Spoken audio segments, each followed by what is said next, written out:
Hey, what's up you guys? It's Dorothy and welcome back to my channel. If you're new here, please don't forget to give this video a big thumbs up. Comment down below what you want to see in the future.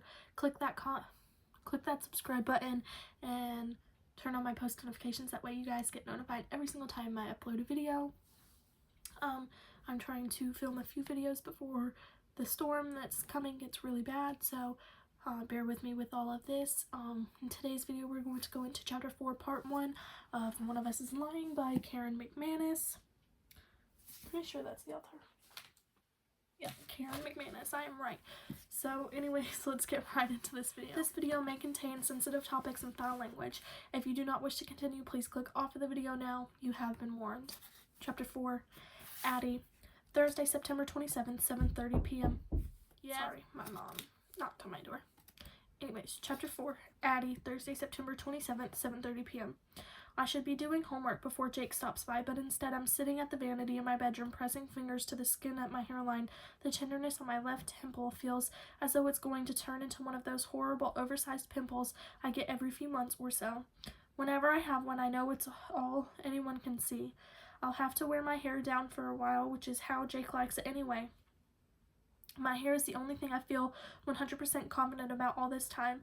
I was at Glenn's diner last week with my girlfriend sitting next to Keely across from the big mirror, and she reached over and ran a hand through my hair while grinning at our reflections.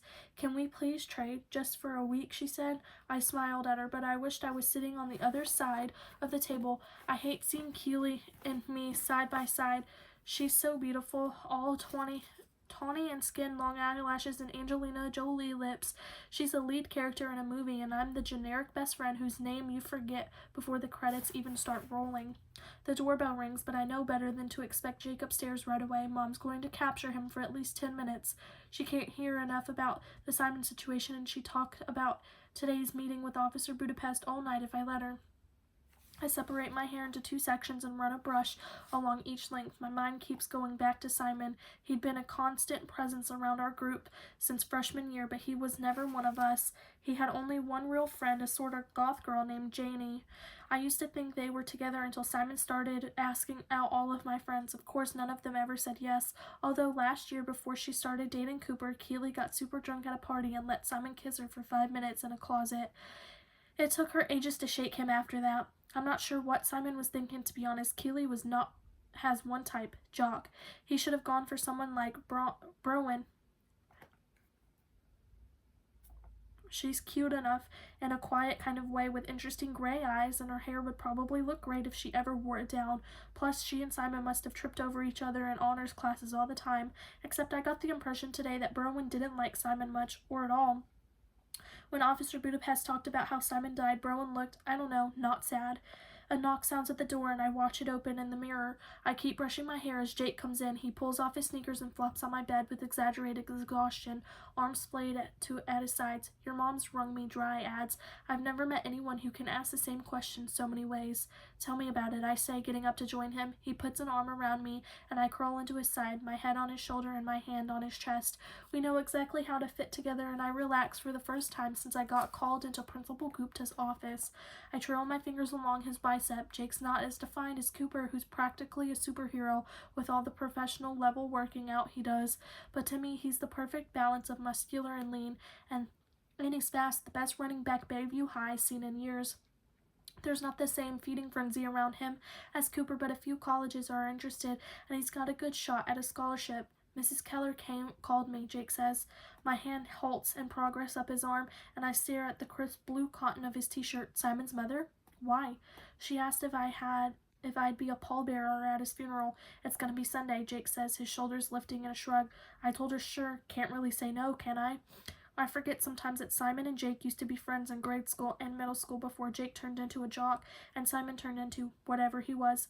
Freshman year, Jake made the varsity football team and started hanging out with Cooper, who was already a Bayview legend after almost pitching his middle school team to the Little League World Series.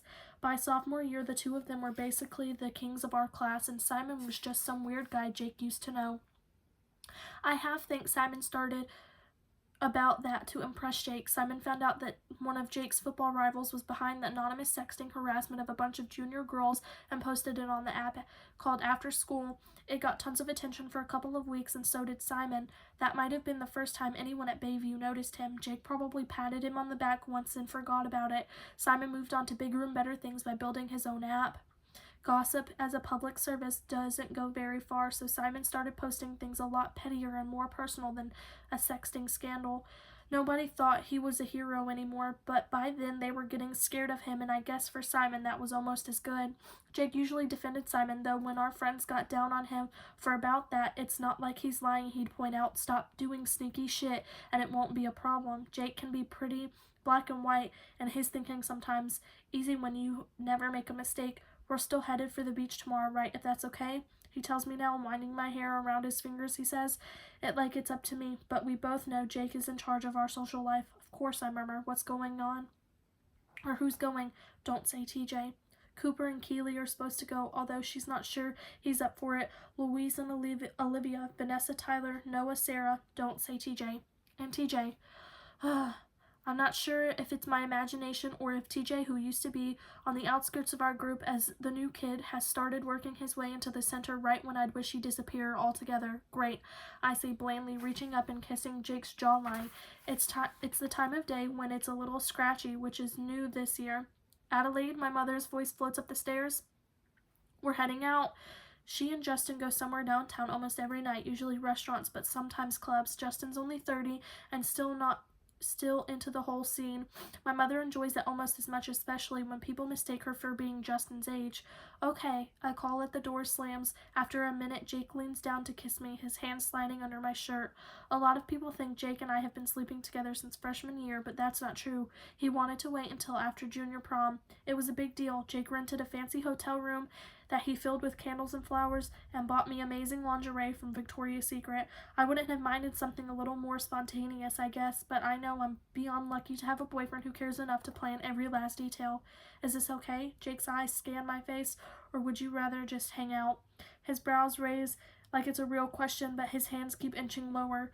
I never turn Jake down. It's like my mother said when she first took me to get birth control. If you say no too much, pretty soon someone else will say yes. Anyway, I want it as much as he does. I live for these moments of closeness with Jake. I'd crawl inside of him if I could. "More than okay," I say, and pull him on top of me. I will see you guys in part 2 of chapter 4, so keep on watching.